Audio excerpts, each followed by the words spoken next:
¿Ustedes ya terminaron su segundo periodo de evaluaciones o todavía están en evaluaciones?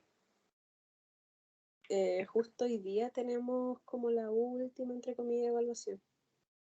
Ah, ¿tienen otra evaluación? Sí, hoy día, de contratos mineros. Ah, de contratos mineros. Ya. Hoy día les quería hablar, bueno, hola Macarena, sobre algunos temas particulares de que no hemos visto en libre competencia y particularmente les quiero, bueno, hablando de lo que vamos a conversar hoy día, algo sobre el compliance. ¿Saben lo que es el compliance? ¿Lo han revisado con otros profesores o profesoras? No, profe, en realidad no, pero me suena mucho la palabra. La he leído. No, ahora está como súper in el compliance, como jurídicamente hablando, hay hasta estudios jurídicos que se dedican a eso. En general, de forma general, lo que es el compliance son estos planes que realizan de forma interna las mismas empresas, donde se anteponen a cualquier situación que pudiera afectar el marco regulatorio, que pudiera afectar a sus clientes, que pudiera afectar a sus trabajadores, a sus accionistas, aplicación de ciertos principios de buena fe, etcétera, en el desempeño de esa empresa. Entonces, como que se anteponen al eventual daño que puedan generar y generan un protocolo o una planificación que es este programa de compliance, que para algunos también le llaman programas de cumplimiento interno de cada empresa. Eso es el compliance de forma muy general y lo vamos a revisar como medida de compliance, como también como una especie de instrumento regulador o cómo nosotros regulamos la libre competencia, porque alguna de las cosas que nosotros hemos conversado hasta acá, la forma en que nosotros hemos revisado la libre competencia en el mundo y particularmente en Chile es con una visión bastante crítica, viendo desde el 73 en adelante. Yo les preguntaba la prueba pasada cómo íbamos avanzando en la protección de la libre competencia o cómo fue cambiando el decreto ley 211 y cómo le hemos ido como incorporando algo que les preguntaba también en la prueba, que les decía este principio de más y mejor regulación. Y ahora vamos a continuar hablando sobre eso, de cómo se han ido perfeccionando ciertas facultades de la Fiscalía Nacional Económica, que correctamente algunos de ustedes me decían la modificación del 2016, estuve revisando y sí, es del 2016, la ley 20.000, no me acuerdo el número, 20.000, que es la que específicamente modificó cómo operaba la Fiscalía Nacional Económica, incorporó las operaciones de concentración y aumentó ciertas facultades regulatorias que tenía la Fiscalía Nacional Económica y que tienen que ver con esto, con esta crítica que nosotros hacíamos en clases al marco extremadamente liberal que nosotros teníamos bajo el decreto ley 211, que aparte creo que les comenté, si no se los comenté a ustedes, capaz que se los comenté a los alumnos de comercial, que todas estas modificaciones, la modificación del marco regulatorio o la incorporación de una regulación de la libre competencia en Chile, se realiza en el mismo tiempo en que se modifica todo el marco regulatorio que operaba los mercados en Chile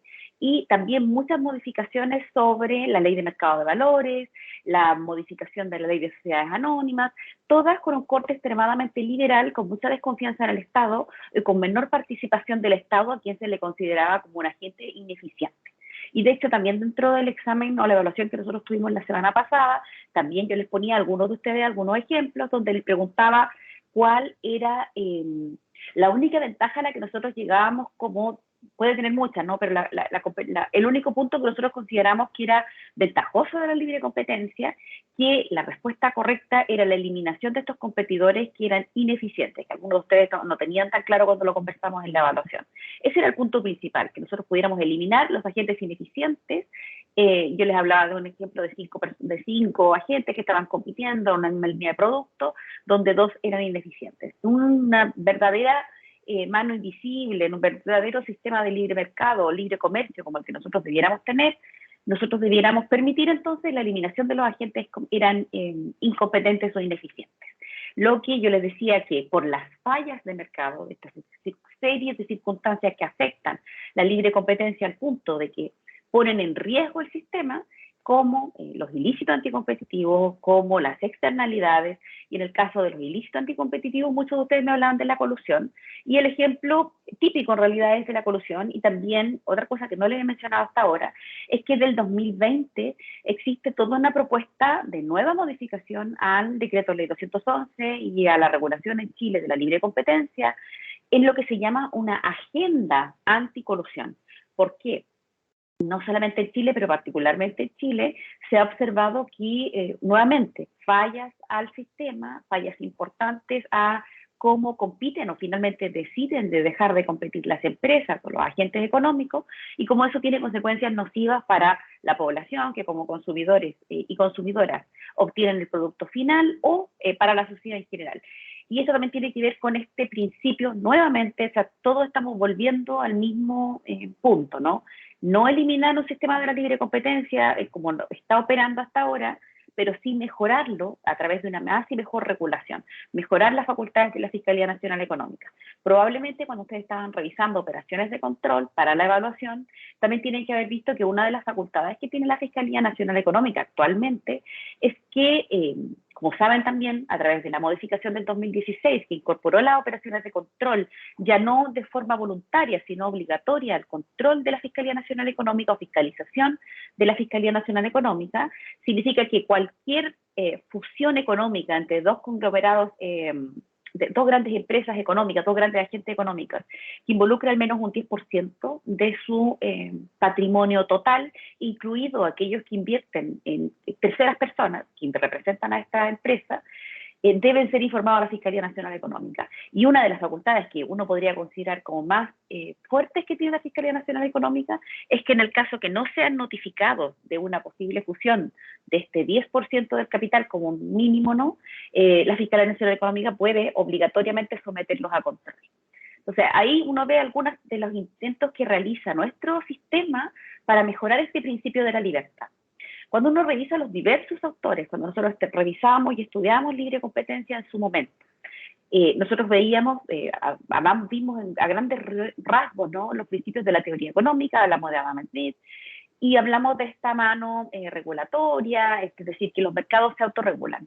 Esa es una de las formas en las que nosotros podemos tratar de regular o controlar ningún grado la libre competencia en el mundo, y no exclusivamente en Chile. Ese fue el sistema que nosotros tenemos hasta ahora, ¿no? Tratar de regular o que el mercado se autorregula, y de hecho hay muchos autores, muchos dogmáticos que trabajan en esa línea, tratando de indicar o llegar a la conclusión de que la única forma que el mercado se regule es autorregulándose, porque es la única manera que no interfiera este agente que se considera como un poquito ineficiente, que es el Estado.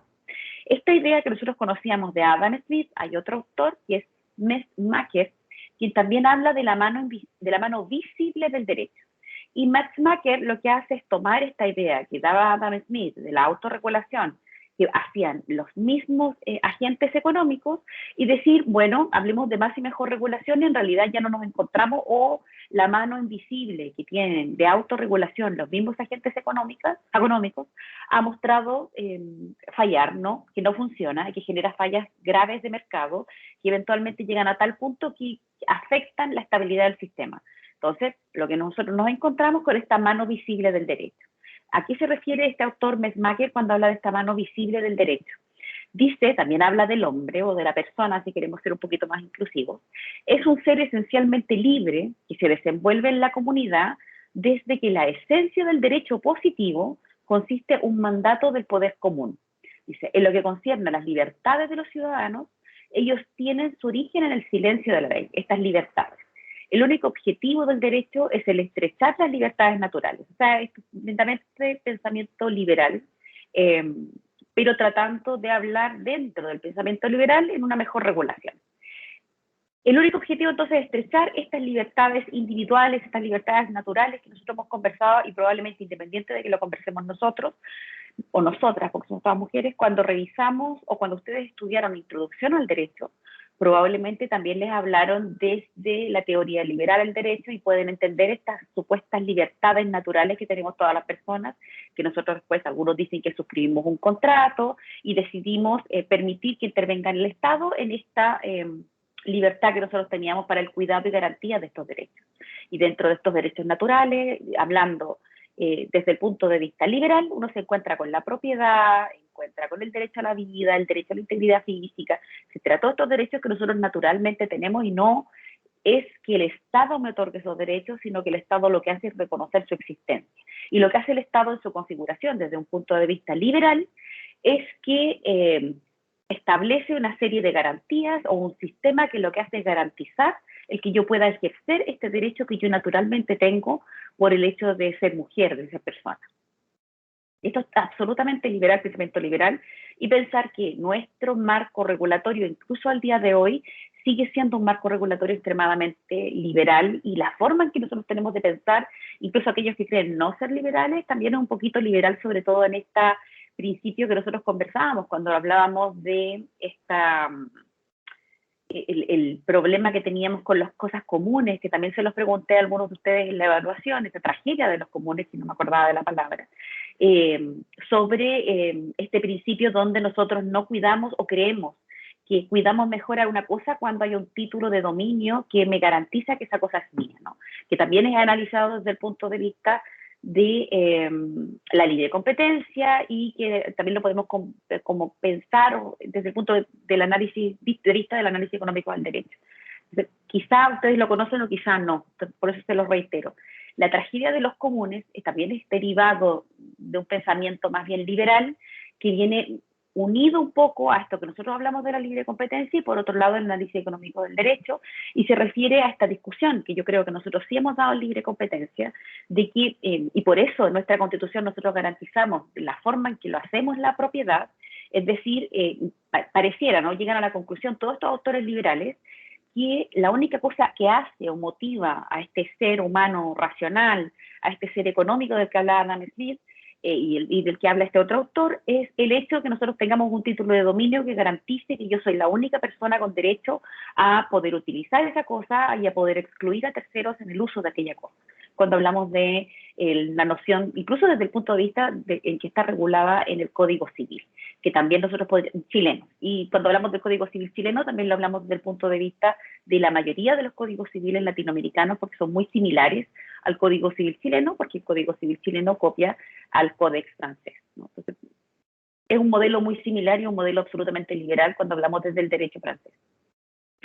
Y es ahí donde nosotros, avanzando en este concepto de la libre competencia y avanzando en estas nociones generales de cómo desde del 70 en adelante, los 80, después los 90, 2000, 2020 en adelante, 2010, vamos viendo que el sistema tiene estas fallas de mercado que importan a los agentes económicos, pero principalmente importan al Estado.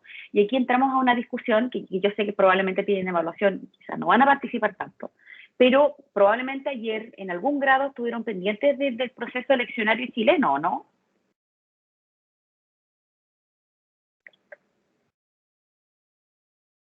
Tuvieron las noticias. Sí, profe. Vieron de cuál fue el problema que se dio en Santiago, pero no solo en Santiago, en la quinta región también, creo que también para el sur, para Talca también había problemas de movilización de transporte público. Sí. Pero escuchó la discusión más allá de escucharla nomás. ¿Qué escuchó sobre la discusión? Claro que las micros estaban paralizadas. Eso escuché, eso había visto. Que había muy pocas disponibles y había mucha gente en los paraderos esperando para ir a votar.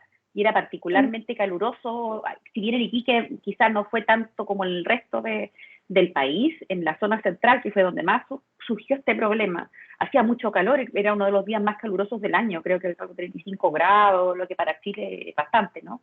Y para una ciudad como Santiago, más complejo aún, porque es una ciudad no como la nuestra, sino sin mayor ventilación, no hay mar, una ciudad cerrada.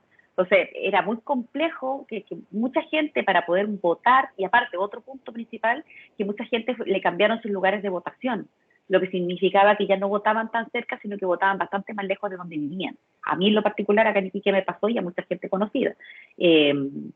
¿Por qué se los menciono? Se los menciono porque tiene que ver con esta idea de más y mejor regulación, y de por qué algunas cosas pareciera que debieran estar en manos del Estado, ¿no? Y una de las discusiones que se dio ayer fue particularmente con el transporte público, porque en algún momento yo estuve muy pendiente del proceso de las elecciones, bueno, porque ustedes ya saben que para mí es un tema muy interesante, y aparte porque creo que es un tema muy importante para el nivel nacional, independiente de quién ganara ayer, que la ministra, al dar las explicaciones de lo que estaba ocurriendo, dijera de que ya se había presentado el plan y que en realidad nos encontrábamos ante incumplimientos contractuales si las empresas no circulaban, es decir, que no pudiera tomar ninguna medida para efectivamente presionar a estas empresas de buses particulares, que se adjudican estos contratos que son millonarios por parte del Estado para circular a nivel nacional, incumplan de esa manera en un momento tan importante como incumplan, sea que haya sido voluntariamente o no, o involuntariamente, la circulación de las chilenas y chilenos a nivel nacional en un día tan importante de elección y además en una elección que estaba bastante reñida. Entonces, ahí vemos este principio que estamos revisando de por qué es importante que algunas cosas no debieran quedar en manos de los privados, incluso a través de contratos de concesión, sino que debieran estar en manos del Estado, o si lo entregamos a privados, como lo estamos haciendo, efectivamente el Estado tenga un instrumento, una institucionalidad regulatoria que impida situaciones como la de ayer, que bajo ningún punto suceda algo como lo de ayer. Por eso les preguntaba si lo conocían o si lo habían visto ayer, porque ayer se discutió mucho, si ustedes estaban mirando las noticias, se discutió mucho sobre si el transporte público debiera continuar, y esto lo hacían desde la prensa, en manos de privados, y que el Estado realmente no tuviera como alguna capacidad verdaderamente regulatoria o de control, más allá de perseguir después el incumplimiento contractual, y de hecho no sé si se tomaron medidas efectivas por parte del gobierno una vez que esto pasó. Quizá muchas de ustedes no, yo creo que sí, la gran mayoría del momento hemos viajado a Santiago y hemos andado en transporte público. Pero probablemente saben cuáles son los tiempos de espera, conocen cómo, también con respecto a todo este escenario COVID, donde quizás yo creo que ustedes ya han salido de sus casas y han visto cómo se vive, ¿no?, el escenario COVID en Chile, el subirse a las micros todos pegados uno a otro sin cumplir ningún tipo de regulación, también llama la atención y se entiende, ¿no?, en la desesperación de la gente, pero también por la poca cantidad de micros disponibles que ha habido. Entonces, por eso, en virtud de todas estas fallas graves al sistema, donde se ha comprobado que este principio de la autorregulación de los privados es inexistente o realmente no cumple con el propósito tal como lo proponía Adam Smith en su momento, es decir, de que nosotros nos autorregulamos y esta mano invisible eventualmente viene a traer beneficio para todas las personas, pareciera de que no siempre cumple y tiene fallas muy importantes como la de ayer, que fue una falla importante en el sistema independiente de cuál haya sido como nuestra intención de voto ayer. Y es ahí donde nosotros nos preguntamos, dentro de este principio nuevo, relativamente nuevo en el derecho, el cómo nosotros podemos regular y dónde podemos regular y qué es lo que debemos regular cuando hablamos de la libre competencia. Acuérdense que todos los textos en general, cuando nosotros hablamos de libre competencia, van a ser muy cautelosos en esta posibilidad regulatoria, estas facultades regulatorias que yo le entrego al Estado, al Estado particular, o en este caso, en el caso chileno, a la Fiscalía Nacional Económica, de regulación de las actividades de la empresa. ¿Por qué?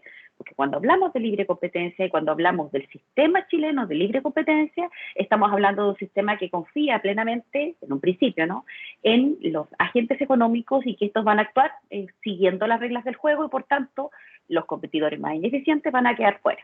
Como la serie de fallas nos ha mostrado, de fallas de mercado, nos ha mostrado que esto no es efectivo, y también se ha llegado a la conclusión que a veces la inmoralidad, y cuando hablo de inmoralidad no me refiero a una moralidad desde el cristianismo, sino que me refiero a una moralidad desde la falta de esta mano invisible, es decir, como es necesario entrar a regular. Entonces ahí donde cuando nosotros pensamos el cómo debemos regular, es que nosotros tenemos que pensar el sentido, alcance y limitaciones de lo que se llama la facultad regulatoria. Es decir, todo lo que ustedes están estudiando un poco en lo que es la mención regulatoria.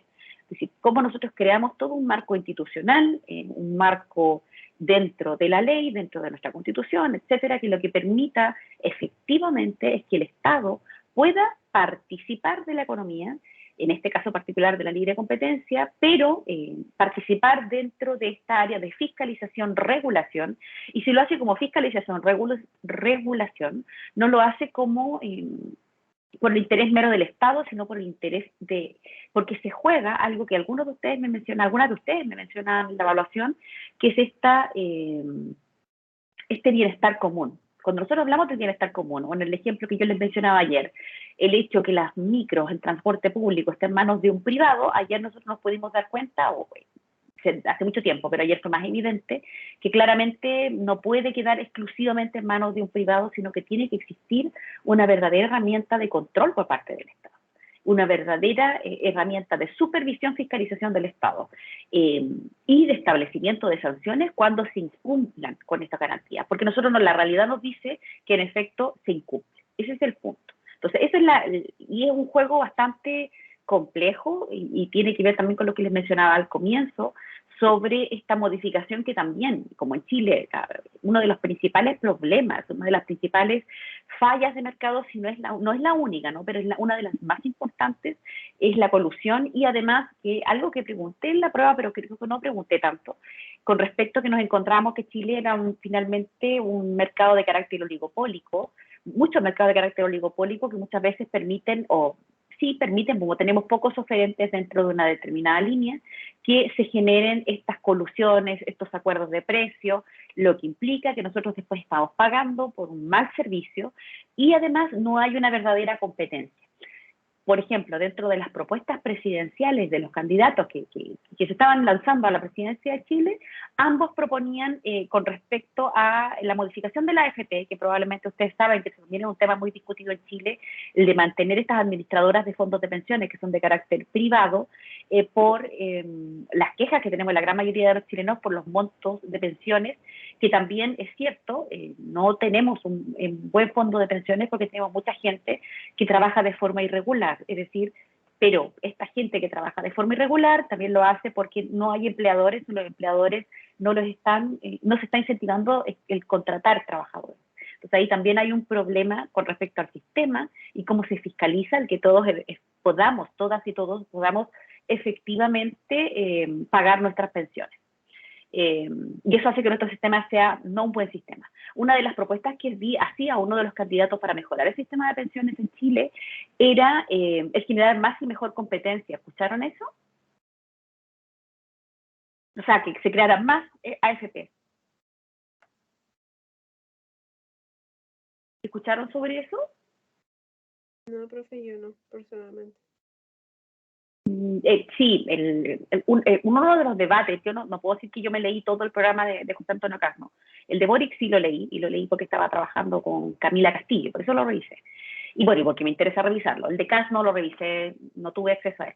Pero él mismo, lo escuché, lo planteó dentro de uno de los debates presidenciales, se le preguntó sobre, porque es una pregunta importante de cuál iban a ser sus medidas con respecto a los fondos de pensiones en Chile, y él planteó que dentro de su programa lo que se planteaba ahora último era abrir el mercado competitivo de la AFP y generar más AFP, porque habiendo más competencia, más oferentes, el juego de la libre competencia iba a generar que las AFP funcionaran mejor. Eso es lo que él proponía. Entonces ahí uno puede estar de acuerdo, puede no estar de acuerdo, ¿no? Con respecto a... Y el otro candidato, Boric, por lo que entiendo, lo que plantea es modificar todo el sistema y no dice que va a eliminar los fondos de pensiones de forma privada como los tenemos hoy en día y de auto, que nosotros juntamos nuestro propio dinero, sino que eventualmente parece que quiere incorporar un fondo común, ¿no? Independiente, que cada uno mantenga su propio fondo propio y otro fondo de carácter común para aquellos que se encuentren en una situación un poco más compleja en el sistema. Dígame, Bárbara. Profe, pero en vista de eso que planteó Cast sobre cómo aumentar la competencia respecto de las AFP, ¿podría eventualmente ser algo bueno? ¿O podría ser Dicho más algo así, malo que bueno? como lo dice él, y verdaderamente funcionara la libre competencia como nosotros la revisamos en clase, sería fantástico, porque claro, tendríamos más agentes en juego, ya no serían poquitos, y debido a la competencia, pensemos que, no sé, ya no tuviéramos, no sé cuántas hay, digamos que hay unas 24 AFP, lo que me dice la libre competencia dentro de lo que es la doctrina es que van a haber más agentes en juego, van a empezar a competir, los agentes ineficientes van a desaparecer y van a ser absorbidos por los agentes más eficientes. Eficiencia, los mejores fondos de pensiones y quizá cobrando menos. Eso sería como desde el principio de la eficiencia. Perfecto, ¿no? Yo creo que todos estaríamos de acuerdo. El problema principal que tiene, y eso es el sistema de la libre competencia, es que eso no va a ocurrir.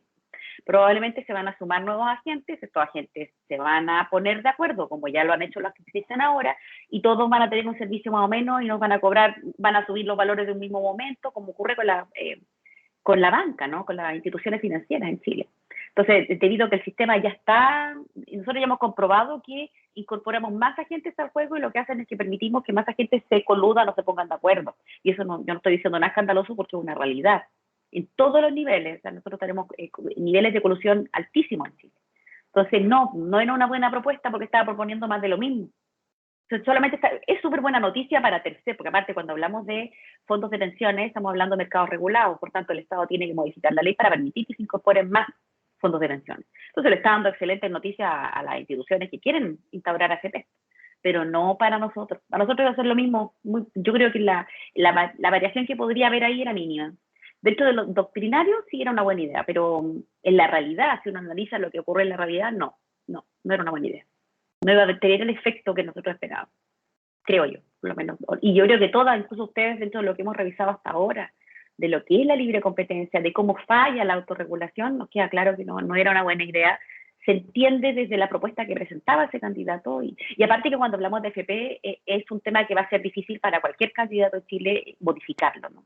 Y por ejemplo, no sé, mi generación quizá ya está dentro de todo un poco perdida, porque nosotros ya estamos cotizando hace un par de años, con mayor razón la generación de mis padres, quizá ustedes o la que viene, recién va a fructificar dentro de otro sistema que ojalá sea mejor que el que tenemos nosotros. Entonces, es un muy buen sistema el de la AFP para las instituciones financieras, pero para las y los chilenos no es un muy buen sistema la AFP, en cuanto a cuál es el monto de pensiones que nosotros podemos aspirar en los futuros y a las ganancias diarias de la AFP. Esa es la discusión nuevamente sobre ese tema de la moralidad del sistema o la inmoralidad del sistema. No existe, nosotros podemos comprobar que muchas veces la mano invisible no existe. En esto nosotros podríamos quizás seguir un poquito al autor que yo les mencionaba al principio de la clase, a Metzmacher, sobre esta mano invisible del derecho. Si queremos hablar de mano invisible, bueno, quizá la mano regulatoria, más y mejor regulación del Estado a través del derecho, a través del marco normativo, que una cosa incluso como puede sonar un poquito como conflictivo, lo puede decir, pero como lo que proponía Jaime Guzmán cuando hablaba de la Constitución, cuando él decía que la Constitución, la gracia de la Constitución era como generar un marco regulatorio tal que, independiente de quién gobernara, no cambiaran mucho las circunstancias. ¿Habían escuchado esa frase de Jaime Guzmán? Por suerte no. Yo escuché la grabación, estaba como en un audio en que él está conversando, parece que está conversando con adherentes de su partido. Yo lo escuché, no recuerdo dónde ya, pero lo escuché hace un tiempo, pero lo escuché a él, era él. Y él lo que decía tiene que ver con la Constitución, por eso es la queja que existe con respecto a la Constitución, porque se creó de manera de generar como una cancha donde todos estamos obligados a jugar en estas reglas. ¿Por qué digo ese ejemplo? De pronto lo que nosotros debiéramos hacer en el marco regulatorio de la libre competencia es crear esta especie de cancha. Es decir, nosotros crear desde el Estado, desde el Poder Legislativo, un marco regulatorio tal que los jugadores tengan que jugar en estas reglas de juego que nosotros entregamos. Y dentro de estas reglas del juego tener como un tercero, una especie de árbitro, para así como dar como un buen ejemplo, que sería la Fiscalía Nacional Económica, que claramente pueda verdaderamente controlar y fiscalizar. Y eventualmente el Tribunal de Defensa de la Libre Competencia pueda efectivamente sancionar, con lo que nosotros conversamos desde el punto del análisis económico del derecho, sancionar y que estas sanciones sean lo suficientemente altas como para desincentivar aquellas actitudes que nosotros sabemos afectan al sistema. Por eso pongo como ejemplo, pero que es un buen ejemplo solo con respecto a más y mejor regulación o cuál es el marco regulatorio que nosotros tenemos que entregar ante un sistema de libre competencia que no funciona como nosotros queremos que funcione. Y a nosotros nos interesa la libre competencia, sobre todo desde el punto de vista de nosotras, ciudadanas, que no somos particularmente agentes económicos que estamos generando nuestras empresas o compitiendo o tomando este tipo de decisiones, pero sí como consumidora nos interesa que el sistema garantice nuestro bienestar o el bienestar social en general, que era una de las preguntas que también le realicé como en la conexión que pudiera haber entre lo que nosotros estudiamos en libre competencia y el bienestar social, cómo se obtiene. Podían contestar desde lo teórico, como conversaba Adam Smith, o me podían conversar desde el punto de vista crítico, que es el que nosotros hemos realizado en clase, que bueno, efectivamente no se logra el bienestar social, no lo puede tratar de lograr a través de esa manera, pero hasta lo que ha comprobado ahora, no, porque parece que prima este principio de que las personas somos como seres súper egoístas y etcétera, todo lo que hemos conversado hasta ahora. Donde hemos llegado como a algún punto nosotros de conversación. Ya. Y entonces ahí nosotros tenemos que conversar por qué y quién regula. Cuando hablamos de por qué y quién regula, el por qué, dentro de lo que hemos conversado ahora, yo creo que queda bastante claro por qué debemos regular. Debemos regular por qué, fundamentalmente por las fallas de mercado que afectan el sistema de libre competencia, porque el sistema de libre competencia funcionara de la forma en que nosotros lo estudiamos, funcionara de la forma en que nos enseñó la teoría económica, sería un muy buen sistema. El problema es cuando nosotros sacamos el sistema de la libre competencia de este marco pequeñito de ejemplos que nosotros podemos revisar, y lo llevamos a la realidad, porque en la realidad ocurren las fallas de mercado. Y las fallas de mercado hacen que este sistema no cumpla con las expectativas esperadas o con las ventajas esperadas que pueda tener. Por eso nosotros tenemos que mejorar o por eso debemos regular. Y ahí es donde viene este principio de más y mejor regulación. Cuando hablamos de regulación, entonces estamos hablando de esta regulación de las actividades económicas y ahí nosotros podemos revisar si vamos a hacer una regulación o fiscalización de todas las actividades económicas, de algunas actividades económicas y principalmente se propone en el texto que estoy ocupando yo y que lo voy a subir para que lo tengan disponible, para que lo puedan revisar, particularmente el ejercicio de ciertas actividades empresariales que comprometen bienes públicos. En estas actividades económicas es donde principalmente nosotros debiéramos regular y tener una verdadera competencia de fiscalización. Y es ahí también donde venía este ejemplo que yo les ponía de lo que sucedió ayer a nivel nacional con la escasez de servicio público de transporte, debido a que este servicio público de transporte está entregado en manos de privados, de terceros. Y bueno, ayer, nuevamente, yo creo que muchas de ustedes revisaron la noticia y pudieron ver las acusaciones que existían y vamos a ver cómo avanza eso, de que en efecto muchas estaciones de buses estaban circulando con un mínimo posible, no cumpliendo con la cantidad que se le había solicitado de transporte para el día de ayer. Entonces, este tipo de materias debiera estar regulado específicamente, debieran tener una mejor regulación que el resto de otras actividades. Si bien yo soy de la idea que la gran mayoría de las actividades debieran estar reguladas. ¿Debido a qué? A estas fallas de mercado, principalmente al problema de que no existe el principio de la autorregulación, creo yo. Más allá, si uno habla de la autorregulación de las empresas, lo que les conversaba en un principio, quizás si lo vemos desde el punto de vista del compliance, que las empresas se anteponen, las grandes empresas, los grandes conglomerados económicos, se anteponen al incumplimiento con el compliance, pero no sé si será suficiente, como con estos planes propios o planificaciones internas de cómo cumplir el marco normativo nacional, porque a veces cumplen con el mínimo, ¿no? Existe, en principio yo tengo como una desconfianza con los privados. Otro punto, cuando hablamos de estas principales materias que deben ser controladas por el Estado, o estas ciertas actividades que debieran tener una mayor regulación y fiscalización por parte del Estado, podemos pensar también la regulación sanitaria, que es fundamental, si nosotros lo pensamos también desde el punto de vista del norte de Chile, el acceso al agua potable, que en sí mismo es un bien sumamente escaso, entendiendo que Chile, ustedes bien saben, nosotros vivimos en el desierto de Atacama, que es el desierto más árido del mundo. Y bueno, reforma tributaria, todos estos temas debieran estar particularmente revisados, fiscalizados y regularizados por el Estado, ¿no? Por las materias importantes que ellos contienen. Cuando hablo también de materia tributaria, también se relaciona con el tema de elecciones ayer y de lo que proponían los candidatos y de lo que viene ahora para el 2022, que ustedes probablemente saben que vamos a pasar una recesión económica que de hecho ya estamos viviendo en Chile en virtud del COVID y del fenómeno también de crisis del modelo. Hay mucha gente que se encuentra sin trabajo, se encuentra ejerciendo trabajo informal, tuvimos que acceder a nuestros fondos de pensiones para cubrir los costos del COVID, las ayudas del Estado, si bien llegaron algunas, no fueron suficientes, entonces nos encontramos ya para el 2022 con un escenario complejo económico y una de las discusiones que dieron ambos candidatos, y que por eso las dan, porque tiene que ver con la discusión nacional, con la que a nosotros nos interesa, es el aumento de tributos para un candidato y otro candidato que indicaba la rebaja de tributos. El candidato que hablaba del aumento de tributos, por lo que leí en el programa, a los grandes capitales en Chile o la gente que más dinero tiene en Chile, y el otro candidato indicaba un aumento, una rebaja de los tributos generales a todas las personas en Chile, sin distinción de capitales, es decir, los que tenían mucho, muy poco, más o menos, todos tenían una rebaja de impuestos o proponían, ¿no?, esta rebaja de impuestos. Entonces, para que vean también lo que me dice, cuando hablamos de la libre competencia, otro de los temas que también debiera estar regulado, o nosotros pensamos que debiera haber mayor regulación, y por parte del Estado también es en materia tributaria. Entonces, probablemente el próximo año ya vamos a ver discusiones, si bien ya se encuentra actualmente en el Congreso diversos proyectos que lo que buscan es mejorar la carga tributaria en Chile, pero también otra de las cosas que se conversó en todos estos debates presidenciales era la gran cantidad de evasión y elusión de impuestos que hay en Chile. Ustedes ya tuvieron derechos tributarios, ¿verdad?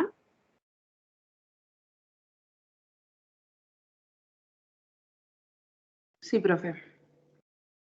¿Se recuerda lo que era yo creo que todo, pero ¿se recuerda lo que era la evasión y la elusión tributaria? algo, poquito. ¿Qué cosa? No importa que sea poco, si estamos hablando de nosotros. ¿Se acuerdan lo que era la evasión y la elusión tributaria? Recuerdo que la evasión era, o sea, el profe nos explicaba que era cuando mayoritariamente las grandes empresas utilizaban como medios para no pagar impuestos. O sea, se da en la regulación que le tiene una disminución de sus impuestos por, no sé, pues él explicaba cómo hacer a veces donaciones o cosas así. Les reducía el impuesto a ellos y al final tenían más ganancias aún. ¿Ya? No sé si lo recordaré así también. Pero esa es la elusión. Encima de la elusión, claro, la elusión no es un ilícito. Y bien, a veces realizan donaciones y eso permite que, incluso la más complicada de las elusiones es en el caso de los supermercados, que en algún momento nos preguntaban a nosotros si queríamos donar a como alguna institución y después ellos ocupaban esa donación que nosotros hacíamos en nuestra boleta a diversas instituciones como propia y la ocupaban para eludir impuestos. Años atrás, cuando le preguntaban, ¿quiere hacer una donación a la Fundación La Rosa, etcétera? Dentro de la boleta, ustedes son más chiquititas que yo, pero yo creo que quizá lo vieron, escucharon en algún momento. Y eso se controló porque finalmente los que estábamos donando, o las que estábamos donando éramos nosotras, en el pago de lo que estábamos comprando y no la empresa. Y la empresa fue lo ocupada para eludir impuestos. Entonces, la ilusión no es un ilícito. La evasión sí, siempre es un ilícito. Porque la evasión es cuando yo busco métodos ilícitos para no pagar impuestos. Entonces, y en Chile nosotros tenemos altos grados de evasión y elusión tributaria, sobre todo de los grandes capitales, sin siquiera que hablemos de los capitales que buscan ya no tributar en Chile y los llevan fuera del país a paraísos fiscales. Y en sí mismos tampoco son ilegales, pero dependiendo de la cantidad de dinero que estamos sacando del país y de la misma, recuerden que el problema inicial económico, y que tiene que ver también con lo que conversamos acá, es que nosotros tenemos escasos recursos para infinitas necesidades, ¿no? Eso ustedes quizás lo saben, si bien no está en el análisis económico del derecho conmigo, sí lo deben haber sabido de lo que estudiaron en derecho económico o cuando estudiaron economía dentro de los primeros años de carrera, conocen este problema económico y si no, bueno, también lo ven en la realidad, ¿no? Uno nunca satisface todas sus necesidades porque cuando va llegando a una nueva etapa se crean nuevas necesidades. Entonces, ese es el problema inicial. Entendiendo eso, que los recursos son escasos, si nosotros pensamos que mi ganancia yo la obtuve del territorio nacional y después yo tomo ese dinero y lo llevo a un paraíso fiscal, entonces estoy explotando y haciendo que este territorio pague las consecuencias de esa ganancia económica, y esa ganancia económica me la estoy llevando a otro lado. Incluso desde el punto de vista nacional, uno de los problemas que nosotros tenemos al ser un Estado tan centralizado es que las grandes mineras que trabajan en el norte grande de Chile, que explotan ese territorio, tributan en Las Condes. ¿Sabían eso? No, profe, no tenía idea. Tributan en Las Condes, y por eso Las Condes es una de las comunas en Chile que más dinero recibe, pero los costos de esos tributos que realizan esas empresas internacionales que se encuentran explotando acá en el norte de Chile, pagan Las Condes. Entonces, ¿por qué? ¿Cuál es la explicación de ello? Porque tienen sus oficinas comerciales allá. Entonces, por eso tributan en Las Condes. No tributan aquí y los costos ambientales, sociales, todo lo que nosotros hemos conversado, se tienen aquí. Entonces, ahí también probablemente, dentro de todo lo que es ahora, imagínense, tenemos el proceso constituyente, la nueva constitución para Chile, y por otro lado también tenemos un nuevo presidente, un presidente electo. Entonces, sí o sí se va a discutir este punto de la descentralización, porque yo sé que el plan de gobierno del presidente electo sí proponía la descentralización. O sea, veamos cuán efectiva va a ser esa descentralización, qué es lo que va a ocurrir con eso. Entonces, ahí es donde nosotros vamos hablando de esta autoridad reguladora, y yo les conversaba al principio de la clase que existían dos posibilidades cuando nosotros hablábamos de más y mejor regulación. Por una parte, la posibilidad que ya conocemos de la autorregulación, es decir, que los privados se autorregulen. Una de las formas de autorregularse es lo que yo les mencionaba con respecto a los programas de cumplimiento, compliance, que puedan tener las diversas empresas, y que nosotros pensemos que por esos planes de compliance, por esos planes de cumplimiento, las empresas se autorregulan y cumplen con los estándares normativos y con ciertos principios en la forma en que actúan en el derecho. Y por otro lado tenemos una forma de regulación por una autoridad reguladora que se encuentra fuera de la empresa, es decir, no una regulación interna de un plan propio de cada empresa, sino una regulación externa desde parte del Estado. Y nosotros podemos ver desde la modificación del 2016, pero incluso antes de eso, en la Fiscalía Nacional Económica esta competencia o mayores competencias, mayores facultades regulatorias y reguladoras para la Fiscalía Nacional Económica. Y es ahí donde uno ve estas formas, dos formas principales de que nosotros regulamos la libre competencia, buscamos regularla sin llegar a afectarla en este libre juego de la competencia que tiene que darse entre los diversos agentes. Y algunas de ustedes conversamos en la evaluación sobre estas nuevas facultades sancionatorias que tenía la Fiscalía Nacional Económica desde el año 2016. Y aparte, antes de hablar de esta modificación de la 20.945 del 2016, también pensar que estas facultades que yo les mencionaba de regulación, cuando hablamos de la libre competencia, nosotros siempre pensamos en la Fiscalía Nacional Económica, que es este ente fiscalizador, regulador, y también hablamos de, en cuanto a instrumento como sancionatorio, el Tribunal de Defensa de la Libre Competencia, o también como garantía de la libre competencia en Chile, el Tribunal de Defensa de la Libre Competencia. Pero cuando hablamos ya del bienestar social y hablamos de estas materias que requieren una mayor y mejor regulación, también nosotros tenemos que pensar que en Chile nosotros tenemos otras autoridades reguladoras accesorias a las que ya hemos mencionado, y entre esas encontramos el Banco Central de Chile, el Tribunal de Defensa de la Libre Competencia, que lo mencionábamos recién, y algunas subsecretarías que también operarían en esta regulación de la libre competencia, es decir, no exclusivamente aquellas instituciones y organismos que hemos conversado, sino también otras instituciones tan importantes como el Banco Central. Tratándose del Tribunal de Defensa de la Libre Competencia, junto con la resolución de una serie de asuntos ligados con facultades propias del ámbito más directo de actuación, y esto de acuerdo a la conformidad del artículo 3 del Decreto Ley 211, que algunas de ustedes conocían, pero no todas, que regulan los ilícitos anticompetitivos en Chile de una forma amplia y no específica. No me dice específicamente cuáles son los ilícitos anticompetitivos, sino que dentro de los distintos numerales me da diversas cláusulas amplias para yo incorporar diversos ilícitos anticompetitivos a fin de no cerrar la cláusula y que a medida que se vayan creando nuevos ilícitos anticompetitivos, yo los pueda entender como parte de este artículo 3. Y también se preocupa este órgano jurisdiccional de regular una serie de procesos relativos a la fijación tarifaria o servicios básicos o al control de transferencia de los medios de prensa. Eso también podría estar parte de lo que nosotros hemos estudiado o conversado de este Tribunal de Defensa de la Libre Competencia. Y por último, vamos a revisar estas nuevas facultades, son muchas, de la Ley 20.945 para la Fiscalía Nacional Económica, pero vamos a incorporar o hablar de las más importantes que incorporó esta ley.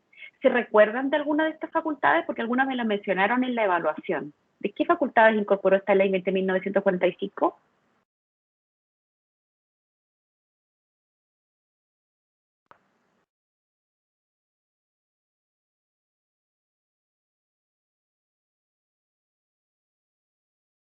¿Se recuerdan? Hay una en particular que a algunos de ustedes yo les pregunté sobre las facultades regulatorias, les pregunté la conexión entre la protección de la libre competencia y el derecho del consumo en Chile. Y les mencionaba que yo les había subido una clase de una exposición que yo había hecho, porque no pude hacerles clases por presentar la exposición, sobre la conexión entre estas facultades que tienen este sistema de protección de la libre competencia en Chile y por otro lado el sistema de protección que nosotros tenemos a las y los consumidores. ¿Se recuerdan qué facultad? Porque ahí hay una específica de la Ley 20.945.